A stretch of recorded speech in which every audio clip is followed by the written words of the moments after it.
Welcome back to the Oposiciones for You channel. In our previous video, we explored the fundamental concept of grammar and its significance in language teaching. Today, we embark on a new chapter titled From Normative Grammar to Grammar According to Language Use and Communication. Throughout history, the study of grammar has evolved, influenced by various paradigms and theories. In this second video, we will journey through the development of grammar theories, tracing the path from normative approaches to those focused on language use and communication. To guide our exploration, we have structured the video around a comprehensive index that maps out the major paradigms and their implications for language teaching. Let's take a sneak peek at what we will cover.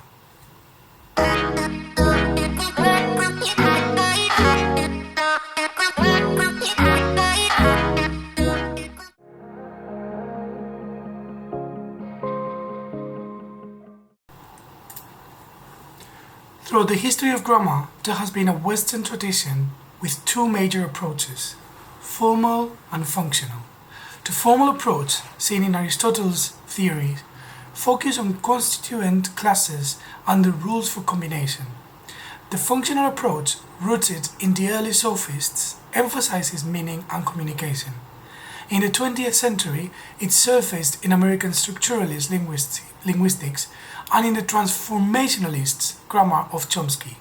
On the other hand, the functional perspective also developed in parallel, especially in the tradition of learning languages informally for the purpose of communicating with native speakers. Today, scholars like Firth and Halliday continue to be influenced by the functional perspective.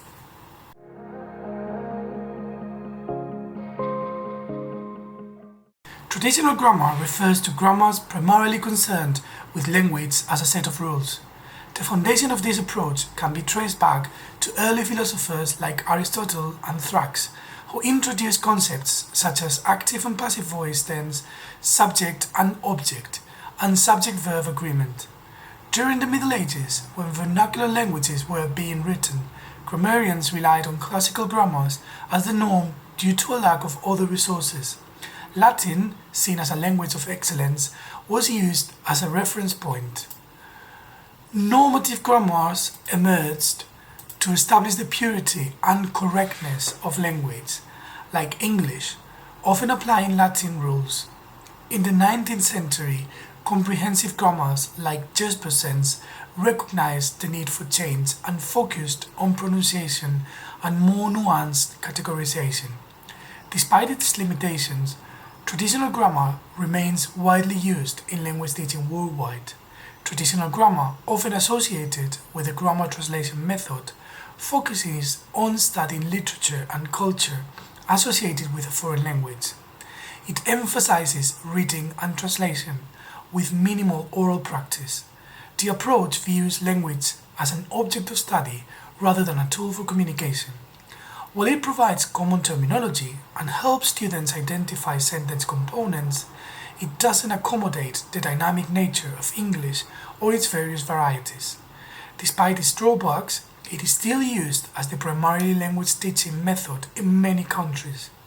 Presentation, practice and production, PPP, is an approach that is used very frequently in second language lessons. A spin on the traditional grammar translation method that works better when it is taught in context and following Krashen's input theory limitations in terms of lexicon.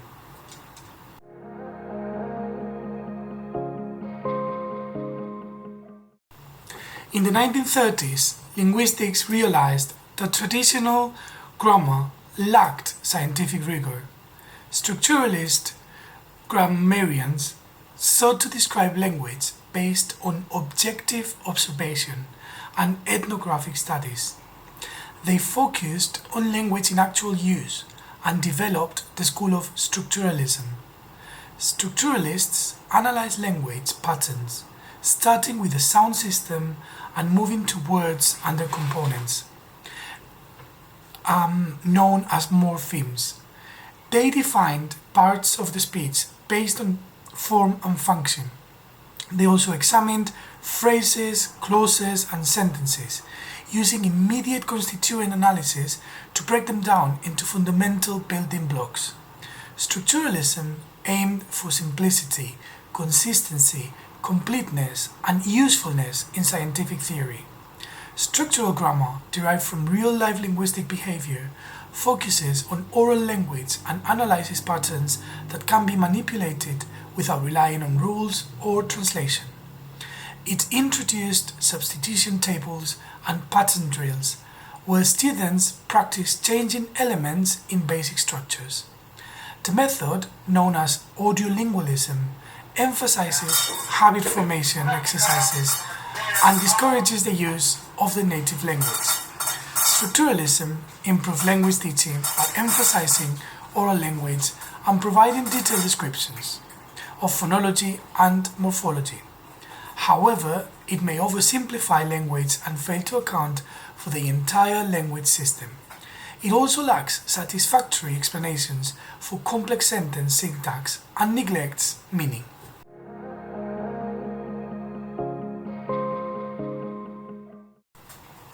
Transformational Generative Grammar, TGG, introduced by Noam Chomsky, focuses on the underlying rules that generate language. It proposes that all languages share universal deep structures, which are transformed into specific surface structures.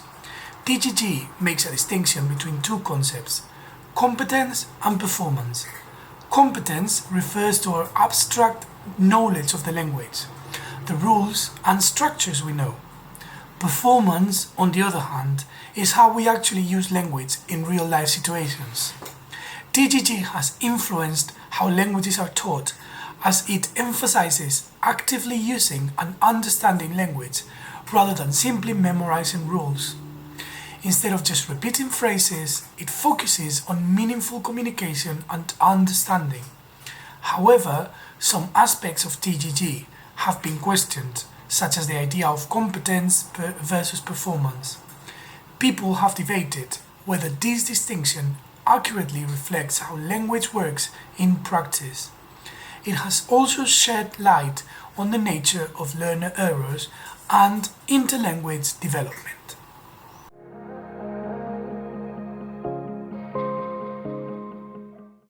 In the 1980s, there was a shift in language teaching towards a broader understanding of communicative competence. Canal and Swain expanded the definition to include linguistic, sociolinguistic, discourse, and strategic competences. Halliday's model recognizes that language evolves to serve social purposes and it's influenced by cultural context. Analyzing texts under this perspective involves integrating meaning, function, context, and grammar. The implications for teaching include functional syllabuses and a focus on language use and meaning expression in diverse contexts. The advantage of functional grammar, as its emphasis on real life language use and its systematic description of the relationship between function, meaning, and grammar. However, it can be complex and challenging for teachers to adopt.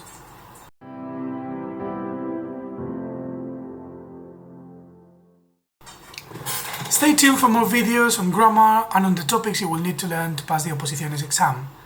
Like the video and subscribe to my channel if you enjoyed it. Good luck, opositores!